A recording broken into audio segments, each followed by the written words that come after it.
Capturada. Color luz igual rebut y rimo. Capturada. Color luz igual rebut y rimo.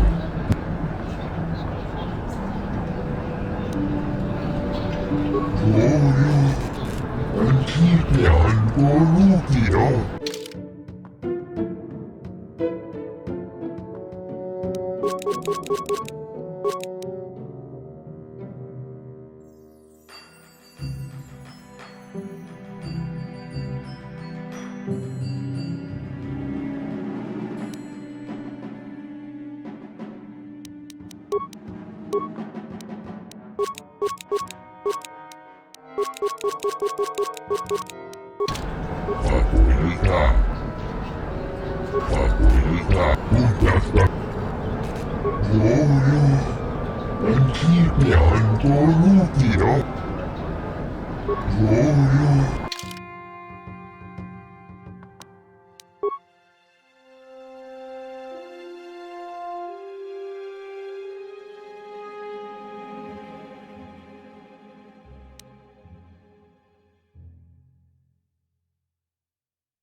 I heard what you did out on the dunes. I'm impressed. I'd never have thought a tenderfoot like you could bring down a dragon. My name is Doric Quinn. I'm a hunter. I hunt. Is that enough, or should I start listing my family birthdays? I've tracked wild beasts my whole life, but I've only been hunting here for 5 years. I've much to learn yet. I want to learn how hunters like you find the big kills. Not that I'd survive hunting a dragon, but it would be a fine battle. I suppose I just need time and experience. I'll get better. That's my challenge. If that's what you want, I'm not sure what you hope to get out of me, though. See you around. Good luck. เจ้ามาส่งชิโนโมริรานิดูโบตอนชีวิไอตากาจองจิจาชีวะแอไอตาคังขี้ชาชีวิไอตากาจองจิจาชีวะแอไอตาคังขี้ชาชีวิไอตากาจองจิจาชีวะแอไอตาคังขี้ชาบาบาฮัสซันชัน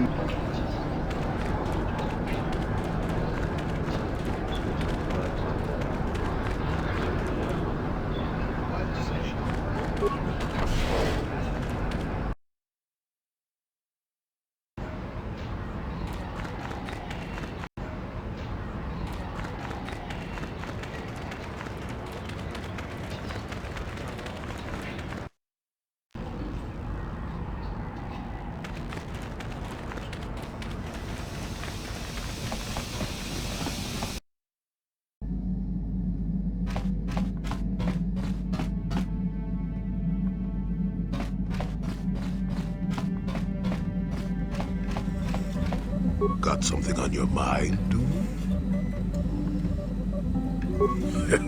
Who said I left the Jedi?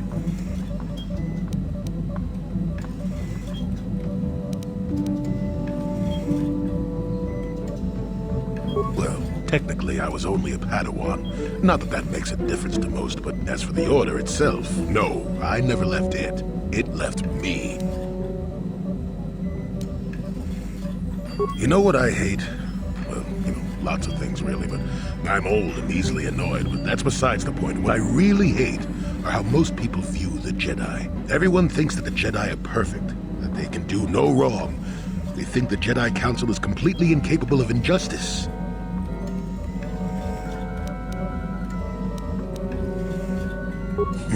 I guess you aren't as stupid as you sometimes act. No doubt you've been on the receiving end of Jedi justice at least once, eh? And I'm not even talking about how some of us fall to the dark side. No, that's plenty indication of our fallibility. But it's something else entirely. No, I'm talking about how more than often not, your average robe-wearing Jedi can try to do the right thing and still be completely wrong.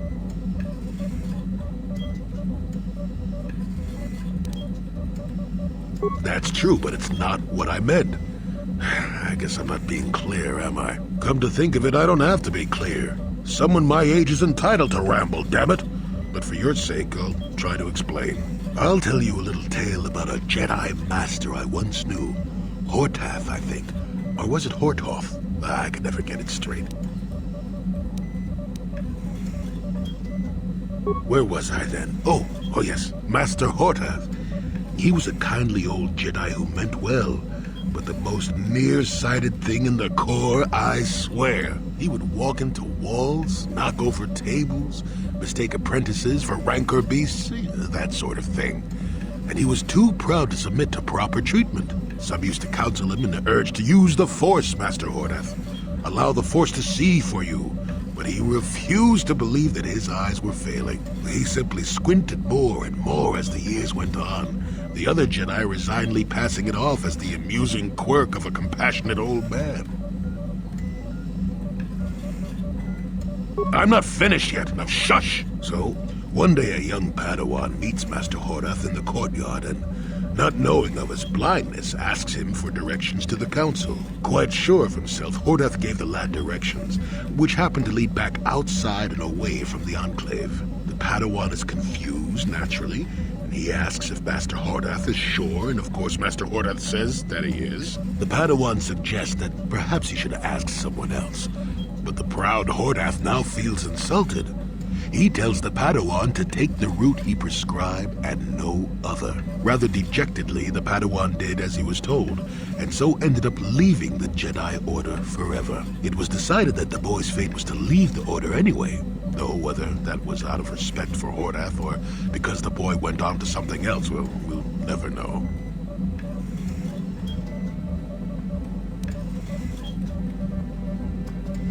No, both of them were from before my time. Well before the Sith Wars, even. The tale is about blindness, and I thought the point was clear. At any rate, you think about it. You're the one who asked why the Jedi left me, remember? Now let's get going. My feet are itching for a good run.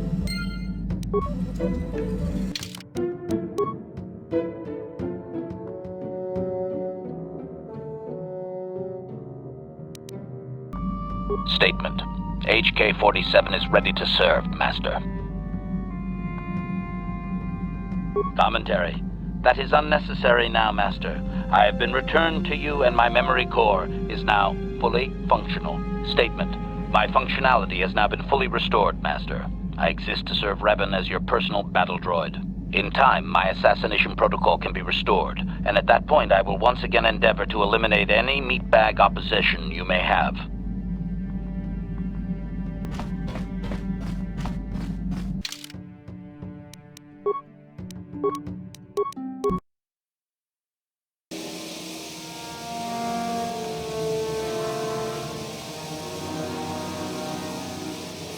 There she is. Get her, men. But remember, don't kill her.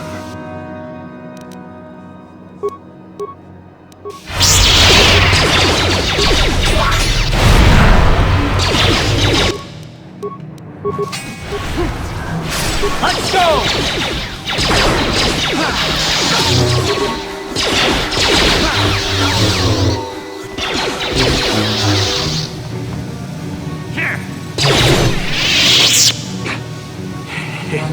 You seem to have defeated me, Captain Worm.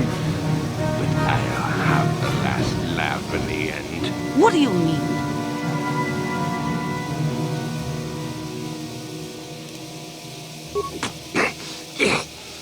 You may have killed me today, but I had the pleasure of killing off your species. Not everyone who fought alongside the Mandalorians did it for their stupid concept of honor.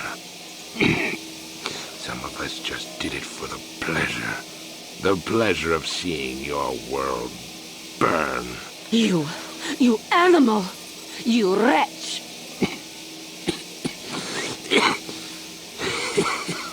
But I'm beyond your petty vengeance now, girl. You can never have your revenge.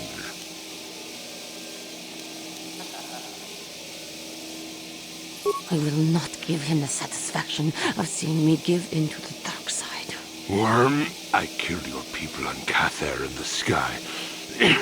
On the ground, in their homes.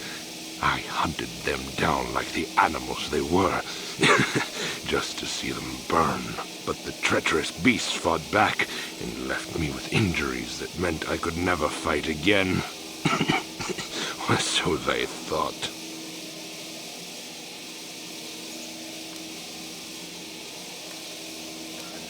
No, I will not give in to him. I ended up in the lower city of Taris, and what did I find? A few of those stinking beasts living there. The male was easy enough to best, but the females proved elusive. I didn't know what happened to them after I killed the male. Until I saw this cursed woman on the auction block. But then the Jedi came and ruined everything before I could have my revenge. You killed my father. You killed my people. You treat us like animals. You deserve to die. Give in and embrace your hate. You're no better than me. You're nothing. I...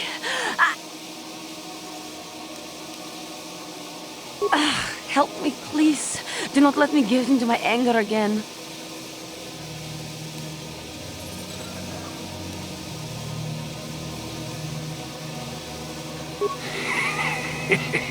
Your kind always were weak-minded. No, I will not do this. He may die, but it will not be under my vengeance. You coward! You weak...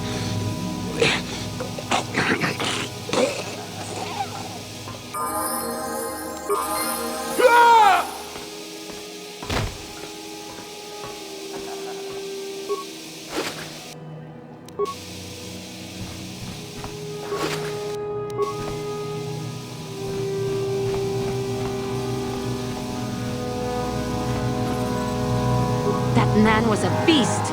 A monster! I am glad the galaxy is now rid of him so he may not harm others again. I do regret, though, that he did not die by my hand.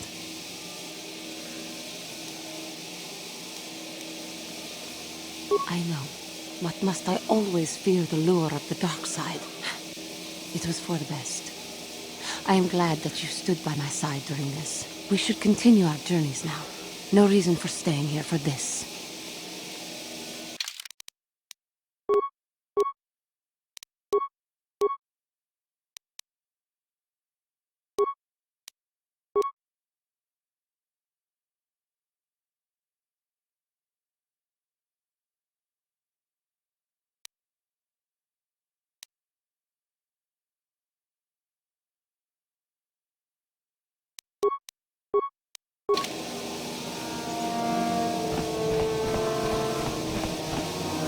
Got something on your mind? Bad men. Women, too, to be fair. Oh, indeed. They make a fine sandwich, also. But don't tell the Jedi Council I said that.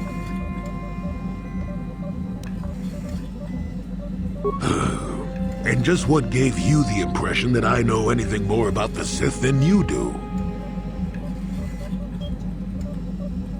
Oh, that's right. Damn the ears of the young. I was expecting you to be your usual inattentive self when I mentioned that. So it's true, yes. I fought plenty of Sith. That was during the time of Exar Kun. Oh, 40 years ago now. Has it been that long?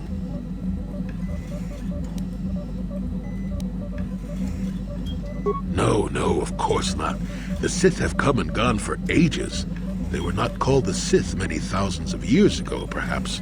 but the dark side was always present, without a doubt. Oh, sure, occasionally the light side comes close to vanquishing the dark, but the dark always returns. The fact that Exar Kun was defeated didn't mean the Sith would never return, as they obviously have now. Everyone knows that.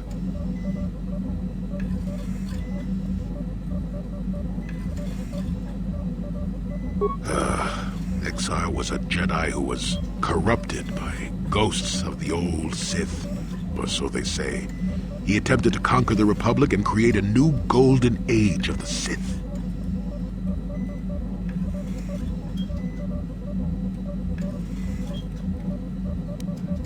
Better to say he was defeated, but essentially, yes.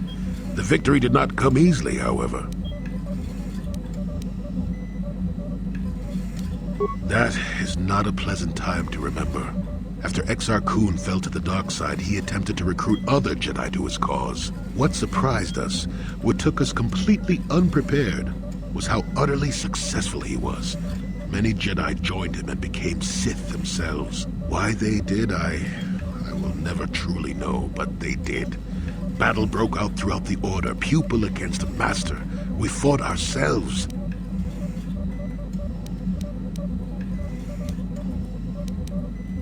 Yes, more than difficult. Next to impossible. How do you fight against someone you love? I dislike such memories. It leaves a taste in the mouth that... it is a sadness I thought I'd put aside long ago. Ask me about the war some other time, just not now. I would prefer to be by myself for now.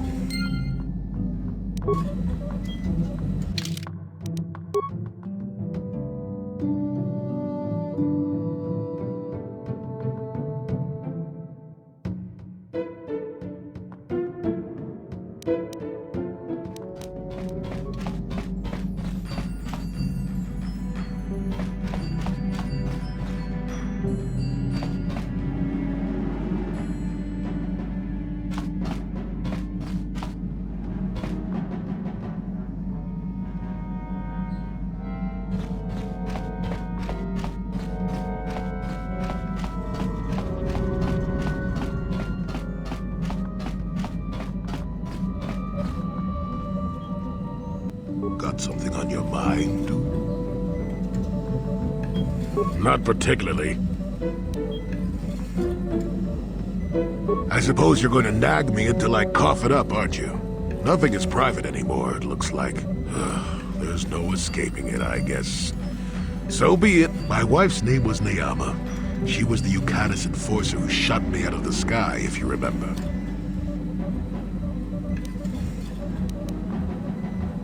My wife had plenty to do with the war. Upon meeting her, I knew right away that she was strong in the Force. That's why she was able to shoot me down. Neyama was a marvel of a woman. Fiery, determined, smart. She dragged me to the capital and foiled 3 of my attempts to escape prison. Oh, and that body. Well, yes, that. Needless to say, I eventually won her over. That was after I kidnapped her upon being broken out of the Yukatis prison, mind you. But, that's another story entirely. At any rate, I wanted to train her in the Jedi way. The Council refused my request, naturally. I was still a Padawan at the time. I was an experienced Padawan, surely, but not yet ready to be a full Jedi, and certainly not ready to train another, especially not one so old as my wife.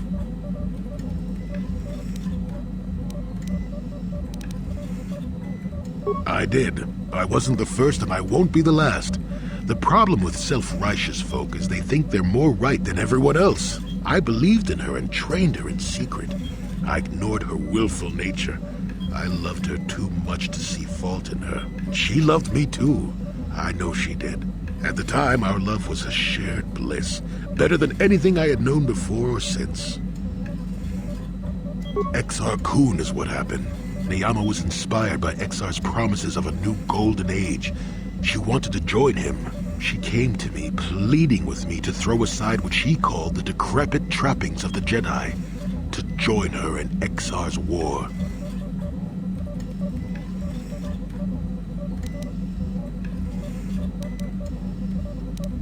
I pleaded with her to reconsider, to think about all that she was throwing away, to think about what she would become.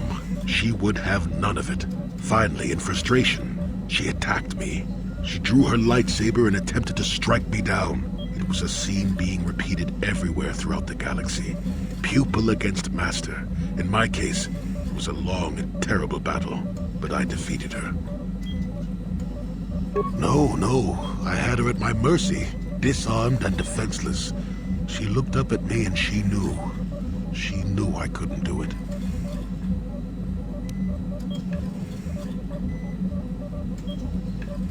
But I should have. Sometimes I convince myself otherwise, but it's no use. She had fallen to the dark side when she raised her saber against me, and I let her go. To my shame, she went on to kill many Jedi during the war, until she herself was slain in the final battle. I grieved for her death, inevitable as it was, even as the Jedi Council put me on trial for my actions once the war was over. I had trained Neyama against their wishes. I had failed to kill her when I had the chance, and she went on to kill others. Not to mention that I had remained a Padawan throughout the war. For formality, perhaps, but with the trial, it had to be decided if I was worthy to become a Jedi at all. It was a travesty, of course. I told you that even the Jedi were capable of great injustices, didn't I?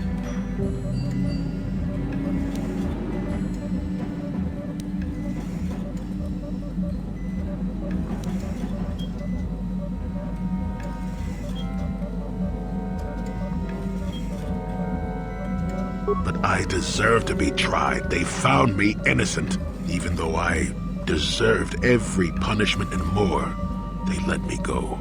Mitigating circumstances, they said. I deserved compassion, they said. They said I had learned wisdom the hard way.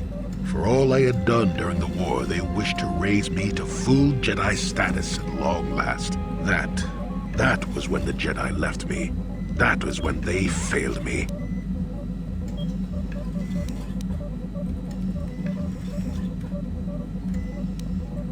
No, maybe you don't at that. They may have been able to forgive me. I could never forgive myself. Yes, I do, I suppose. Does that surprise you? It is all so long ago, lost in the winds, I suppose. Nobody cares what an old man believes anymore, do they? Let's continue on with the task at hand. I would prefer to think of the present today. Got something on your mind, do you? Oh, that was not until many years later, to tell the truth. I spent quite some time wandering the galaxy.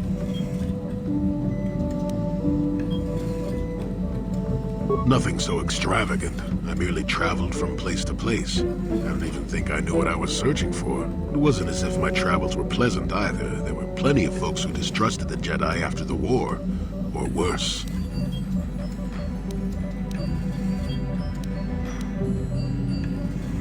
I suppose so.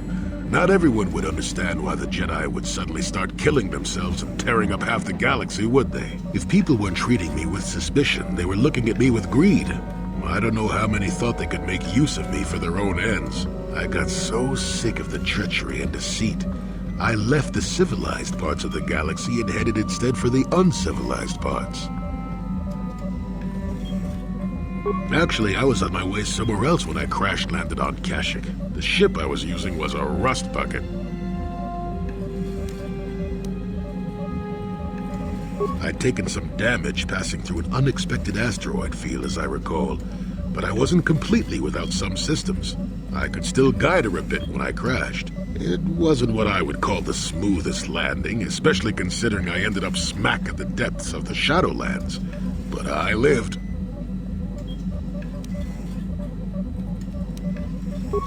I'm no mechanic, and besides, after you plunge nose first in the trunk of a 5-kilometer-high tree, chances are you don't have much ship left. Sure, why not? It seemed like an interesting enough place to spend a couple of decades exploring.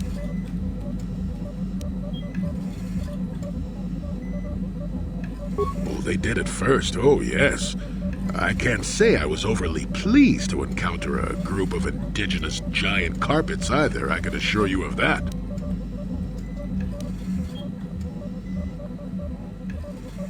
Well, that was after 2 decades of helping them. They certainly didn't trust me at first. When I could, I would assist a few young ones who would get lost in the Shadowlands or were attacked unexpectedly by the wildlife. I must say, for a while there, the Wookiees actually thought I was some kind of benevolent forest god. Amusing, really. I set them straight eventually. At first, when the slavers took to hunting down lone Wookiees in the fringes of the Shadowlands, I did my best to divert them. Later, when Shundar made his deal, I didn't see any point. I wasn't here to save them from their own sad follies, after all.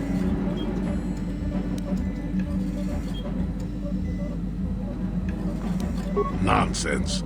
I had no idea that's what they were thinking for a long time. I just thought they were being friendly neighbors, leaving fruit and such for me. Later, when I started to understand some of their grunting, I realized they would say prayers to the Hairless One before descending into the forest. Hairless One.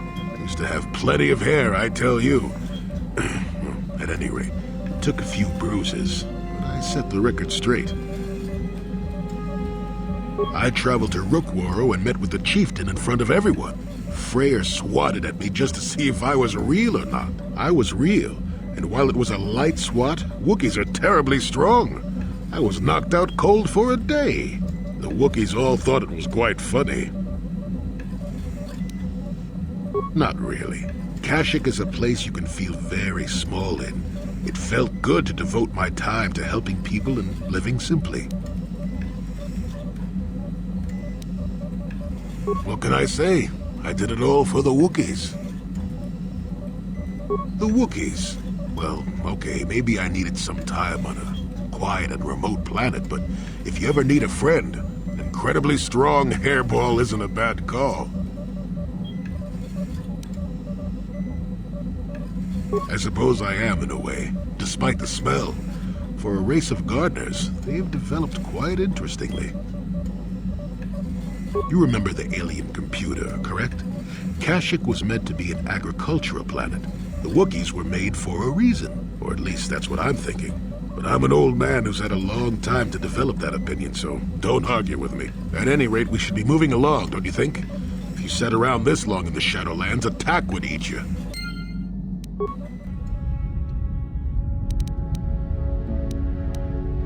Ichuta, yun patisa, kito pa na otobokasa, chiwak e aita kang kicha na kinuliraku. Kakin.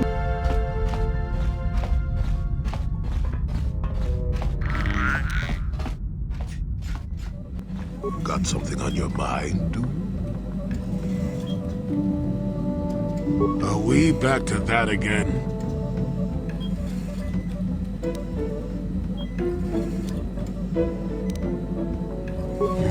What's the best way for me to approach this? Perhaps it's time for a little story.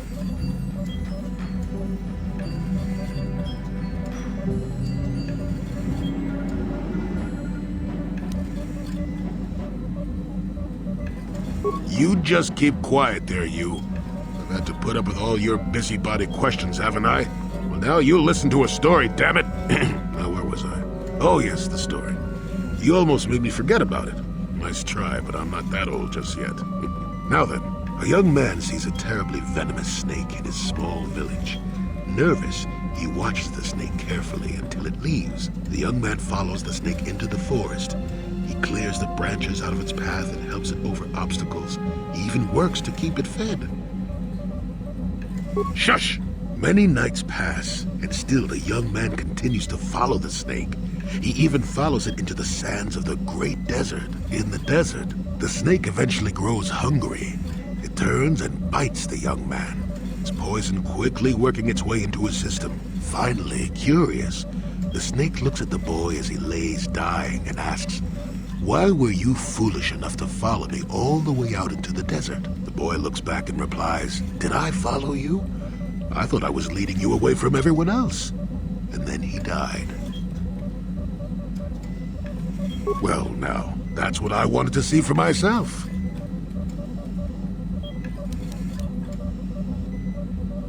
Well, then, let's hope you're not the young man either. I've told you before that you have a destiny before you. This does not mean, however, that your future is already written. They are not the same thing. You have the choice of which direction you take your destiny in. More than engine-sucking Andor, certainly. But even he had a choice. So far, you've chosen to take the lighter path. Can you stay that course, even through the challenges ahead? We'll have to wait and see. I'm not here to judge you or tell you which path to take. I'm here ready to offer you my help, should you ask for it. I do that because I think it's important. More important than remaining in my home and pretending the galaxy doesn't exist. That's why I'm here.